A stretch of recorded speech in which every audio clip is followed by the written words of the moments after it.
दो पुरानी खबरों पर आप गौर कीजिए। पहली खबर साल 2009 से फिलिस्तीन के चरमपंथी संगठन हमास ने इजराइल पर इल्ज़ाम लगाया कि इजराइल गाजा में च्युइंगम भेज रहा है। ये च्युइंगम सेक्स पावर बढ़ाने वाला है, इससे गाजा के नौजवान भटक रहे हैं। दूसरी खबर साल 2022 लोगों के प्रेशर में आकर ब्रिटेन की सरकार को एक टास्क फोर्स बनानी पड़ी है जिसका नाम च्युइंगम टास्क फोर्स है और जिसका काम पूरे ब्रिटेन से च्युइंगम की सफाई करना है। च्युइंगम मीठी रबड़ का ये छोटा सा टुकड़ा इन दो उदाहरणों के अलावा भी कई बार खबरों की वजह बना है। उन मौकों की चर्चा हम आगे करेंगे, लेकिन आपने कभी क्या सोचा कि चांद को छूने की क्षमता रखने वाला एक जीव दिन भर जुगाली करता हुआ गुब्बारे फोड़ता रहता है और हम इसे सामान्य चीज भी मान लेते हैं। नमस्ते, मैं हूं निखिल और आप देख रहे हैं ऐतिहासिक किस्सों कहानियों से जुड़ा हमारा रोजाना का कार्यक्रम तारीख। इसमें आज हम सुनाएंगे कहानी च्युइंगम की। क्या है च्युइंगम का इतिहास, क्यों करते हैं हम जुगाली और इसकी शुरुआत कैसे हुई, ये सब जानेंगे आज के एपिसोड में।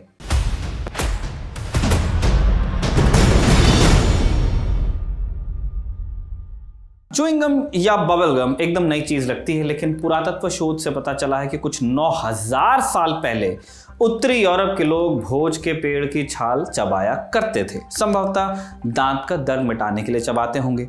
ऐसे ही कुछ उदाहरण अलग अलग सभ्यताओं में भी मिलते हैं। माया सभ्यता के लोग चिकल नाम की एक चीज चबाते थे जो चीकू के पेड़ से निकलती थी। हालांकि वो लोग इसका इस्तेमाल दांत दर्द के लिए नहीं करते थे। मीलों के सफर में भूख या प्यास लगने पर च्युइंगम का इस्तेमाल करना पड़ता था ताकि मुंह गीला रहे। जेनिफर मैथ्यूज अपनी किताब chicle the chewing gum of the Americas में बताते हैं कि एस्टेक सभ्यता के लोग भी चिकल चबाते थे। बाकायदा उन लोगों ने च्युइंगम चबाने के सामाजिक नियम भी बनाए हुए थे। पब्लिक में सिर्फ बच्चे या कुंवारी लड़कियां ही च्युइंगम चबा सकती थी। शादीशुदा या विधवा महिलाएं भी च्युइंगम चबा सकती थी, लेकिन सिर्फ प्राइवेट में। आदमी भी सिर्फ अकेले में च्युइंगम चबा सकते थे और अक्सर इसे दांत साफ करने या बदबू मिटाने के लिए चबाया जाता था। च्युइंगम का इतिहास पुरातन ग्रीस से भी जुड़ा है। मस्तूल का एक पेड़ होता है जिससे निकलता है गोंद। ग्रीसवासी इसी गोंद को च्युइंगम की तरह चबाते थे। अलग अलग चीज़ों को च्युइंगम की तरह इस्तेमाल करने के लिए और भी उदाहरण आपको मिल जाएंगे, लेकिन आधुनिक समय में हम च्युइंगम कहते हैं जिस चीज़ को, उसका इतिहास शुरू होता है यूनाइटेड स्टेट्स ऑफ अमेरिका से, यूएस से। साल 1848 की बात है। अमेरिका के एक व्यापारी जॉन कर्टिस ने पहला मॉडर्न च्युइंगम बनाया। कैसे? पेड़ से निकलने वाले गोंद को पानी में उबाल लिया और उसकी पतली छड़ें बना ली।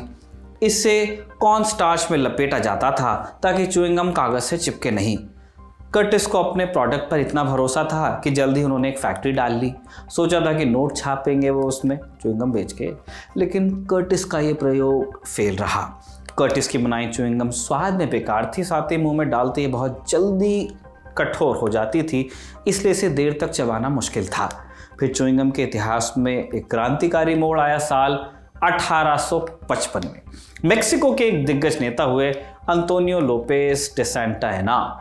इनके बारे में आप थोड़ा सा जान लीजिए, क्योंकि दिग्गज मतलब ये वाकई दिग्गज थे। मेक्सिको को आज़ादी दिलाने में इनकी प्रमुख भूमिका थी। आज़ादी मिली मेक्सिको को 24 अगस्त 1821 को। इसके बाद इन्होंने मेक्सिको का संविधान लिखा, राष्ट्रपति बने, ये पद से हटाए भी गए, देश निकाला हुआ, वापस लौटे, एक बार फिर राष्ट्रपति बने और अमेरिका से भयंकर लड़ाई भी लड़ी। अब ये सब कम था कि मॉडर्न च्युइंगम बनाने में भी इन्होंने अहम भूमिका निभाई। उस दौर में न्यूयॉर्क में एक आविष्कारक हुआ करते थे, थॉमस एडम्स। एडिसन नहीं, एडम्स, थॉमस एडम्स। जिन दिनों सेंटा एना निर्वसन में जी रहे थे, उनकी मुलाकात एडम्स से हुई। सेंटा एना को पता चला कि एडम्स रबड़ बनाने की कोशिश में लगे हुए थे। एडम्स की मदद के लिए उन्होंने खास चीज दी, चिकल, चीकू के पेड़ से निकलने वाला गोंद, जिसे मेक्सिको वासी सदियों से चबा रहे थे। इस चिकल के जरिए एडम्स ने रबड़ बनाने की कोशिश की, लेकिन उनका यह प्रोजेक्ट फेल रहा। अंत में एक रोज एडम्स को एक आइडिया आया, क्यों ना चिकल का इस्तेमाल च्युइंगम बनाने के लिए किया जाए। अब ये आइडिया जो था वो च्युइंगम के इतिहास का यूरेका मोमेंट था, यूरेका वाला यूरेका। मात्र $35 के इन्वेस्टमेंट से एडम्स ने एक च्युइंगम फैक्ट्री शुरू की। एडम्स ने मेक्सिको और सेंट्रल अमेरिका से बड़ी मात्रा में चिकल का आयात भी किया और जल्दी उनका नया च्युइंगम चल भी निकला। एडम्स के च्युइंगम में खास बात यह थी कि ये लंबे समय तक सॉफ्ट बना रहता था। हालांकि इस च्युइंगम में आज की तरह कोई स्वाद नहीं था, फिर भी एडम्स का च्युइंगम खूब बिका। अपने प्रोडक्ट की मार्केटिंग के लिए एडम्स ने तरकीबें भी अपनाई। एडम्स ने पहले कैंडी का बिजनेस शुरू किया, उसके बाद दुकानों में जब उनकी कैंडी भेजी जाती तो साथ में मुफ्त च्युइंगम भी भेजा जाता। बच्चों को ये च्युइंगम कैंडी के साथ मुफ्त मिलता और जल्दी बच्चों को इसकी आदत लग गई और च्युइंगम की मांग में हुआ ज़बरदस्त इजाफा। इस बीच थॉमस एडम्स को एक और नया आइडिया आया कि क्यों ना च्युइंगम में फ्लेवर मिला दिया जाए। 1871 में एडम्स ने एक स्वाद युक्त च्युइंगम लॉन्च किया और ये प्रयोग ऐसा हिट हुआ कि एडम्स की लॉटरी लग गई, आप मानिए। फलों के स्वाद से लेकर चॉकलेट फ्लेवर तक एडम्स ने इसके बाद एक से एक नए च्युइंगम लॉन्च किए और जल्दी पूरे यूएस में इनकी धूम भी मच गई। शुरुआत में च्युइंगम सिर्फ बच्चों के खाने की चीज होता था, लेकिन जल्दी महिलाओं में भी इसका चलन बढ़ा। हालांकि इसी चक्कर में एक हंगामे की शुरुआत भी हुई, क्योंकि मर्द चबाते थे तंबाकू। महिलाएं च्युइंगम चबाने लगी तो मर्दों ने यह कहकर विरोध किया कि वो पुरुषों की बराबरी करना चाहती हैं। च्युइंगम जैसी मामूली चीज कैसे दकियानूसी सोच का सिंबल बन सकता है, ये पता चलता है उस दौर के अमेरिकी अखबारों की रिपोर्ट्स को पढ़कर। शिकागो ट्रिब्यून नाम का एक अखबार लिखता है, च्युइंगम चबाने के कारण एक लड़की के चेहरे पर लकवा मार गया।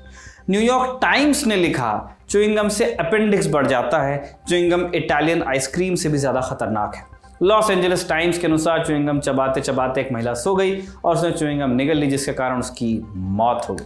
अब ये 3 बड़े रेप्यूटेड अखबार थे, मैगजीन्स पे आइए। डेंटल हेरल्ड नाम की एक पत्रिका ने तो च्युइंगम चबाने वालों को जानवर बताया। लिखा कि इंसान जुगाली नहीं करता, अगर वो ऐसा करता है तो इसका मतलब वो जानवरों की क्लास में आ गया। इन सब खबरों में आपने नोट किया होगा कि सब खबरें महिलाओं को लेकर थी। महिलाओं को च्युइंगम चबाना मर्दों को खास नागवार गुजरता था। उच्च वर्ग की महिलाएं च्युइंगम चबाएं तो उन्हें नीची नज़र से देखा जाता था। च्युइंगम के साथ हालांकि कुछ असली दिक्कतें भी थीं, लेकिन लोगों का एतराज़ सिर्फ महिलाओं के च्युइंगम चबाने तक सीमित था। Doublemint and double standard American attitudes toward women chewing gum नाम के रिसर्च आर्टिकल में ब्रूक सटन लिखती हैं, शुरुआत में महिलाएं च्युइंग गम को लेकर बड़ा बेतकल्लुफ़ रवैया रखती थी। लोग 2-2 महीने तक एक ही च्युइंग गम चबाते थे। रात को सोते हुए बाहर निकाल देने के बाद सुबह उसी को फिर से चबाने लगते थे। इस आदत पर अखबारों ने कोई ध्यान नहीं दिया। च्युइंग गम को लेकर सामाजिक सोच में बदलाव आया 20वीं सदी के पहले दशक में। हुआ ये कि धीरे धीरे पुरुषों के तंबाकू चबाने पर नियम हुए सख्त। आर्मी में तंबाकू चबाने पर रोक लग गई। साथ ही लोगों को एहसास होने लगा कि यह दांतों के लिए खराब है, लिहाजा डॉक्टर्स ने पुरुषों को च्युइंग गम चबाने की सलाह देनी शुरू की। पुरुषों के च्युइंग गम चबाते एक बार एकदम पलट भी गए। च्युइंग गम से चेहरे की कसरत होती है, च्युइंग गम से सांस की बदबू खत्म होती है, जैसे तमाम फायदे अब गिनाए जाने लगे और जल्दी च्युइंग गम सर्वसाधारण में इस्तेमाल होने वाला प्रोडक्ट बन गया। कंपनीज ने इसका फायदा उठाया और जल्दी च्युइंग गम के कई ब्रांड्स मार्केट में उतर गए। च्युइंग गम से अपना नाम कमाने वाली पहली बड़ी कंपनी का नाम था रिगली, जिसके च्युइंग गम आज भी बिकते हैं। रिगली के बड़े बनने के पीछे सिर्फ उसका प्रोडक्ट नहीं था। 1916 में रिगली के मालिक विलियम रिगली जूनियर ने अपनी फैक्ट्री में लोगों को महंगाई भत्ता, फिक्स काम के घंटे जैसी सुविधाएं भी देनी शुरू की। इसका मतलब एम्प्लॉय खुश तो प्रोडक्ट भी आगे जाता है। एनीवेज, जो उस समय में एकदम अनसुनी बात थी तब की, आज सुनी जाती है। रिगली की फैक्ट्री में काम करने के लिए लोग लालायित रहने लगे। जल्दी रिगली के च्युइंग गम सिनेमा तक पहुंच गए। फे टिंचर नाम की एक एक्ट्रेस हुआ करती थी उस दौर में। टिंचर जो किरदार निभाती थी वो अक्सर च्युइंग गम चबाते थे। टिंचर का सुडौल चेहरा इस कदर सुंदर था कि लोगों को लगा कि इसकी वजह से, च्युइंग गम चबाने की वजह से वो इतनी सुंदर दिखती हैं। दिन पर दिन च्युइंग गम के फायदे बढ़ने लगे। लोग जो बता रहे थे वो वाले फायदे। 1916 में च्युइंग गम को नाम दिया गया चिंता का दुश्मन। कई हेल्थ मैगजीन ने दावा किया कि च्युइंग गम चबाने से चिंता नहीं होती और इससे डिप्रेशन का भी इलाज होता है। डॉक्टर भी मानसिक विकार के लिए च्युइंग गम प्रिस्क्राइब करने लगे। च्युइंग गम यहाँ से होता गया पॉपुलर। हालांकि च्युइंग गम का वो रूप जिससे फुलाकर गुब्बारा बनता है वो थोड़ा देर से बना। 1928 में फ्लियर नाम की एक कंपनी ने पहला बबल गम लॉन्च किया, जिसका नाम था डबल बबल। च्युइंग गम हो या बबल गम, अमेरिका से निकलकर पूरी दुनिया में यह फैल गया और कई बार चर्चा का विषय बना। साल 1992 में सिंगापुर में च्युइंग गम बैन किया गया। लोगों ने विरोध किया। च्युइंग गम के पक्ष में एक तर्क ये उठा कि ये सोचने में मदद करता है और तब सरकार में मंत्री ली क्वान यू ने जवाब दिया कि अगर चबाए बिना सोच नहीं सकते, केला खा लो। सिंगापुर के लोगों ने केला खाना शुरू किया या नहीं पता नहीं, लेकिन सिंगापुर में च्युइंग गम पर बैन आज भी बरकरार है, यानी कि फरवरी 2024 के इस आखिरी हफ्ते में भी।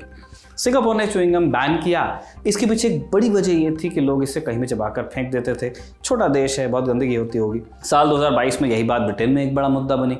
एक सरकारी रिपोर्ट में बात सामने आई कि हर साल सिर्फ च्युइंगम साफ करने के लिए 70 करोड़ रुपए खर्च करने पड़ते हैं। इसके बाद सरकार ने एक स्पेशल टास्क फोर्स बनाई जिसका काम सिर्फ च्युइंगम की सफाई करना था।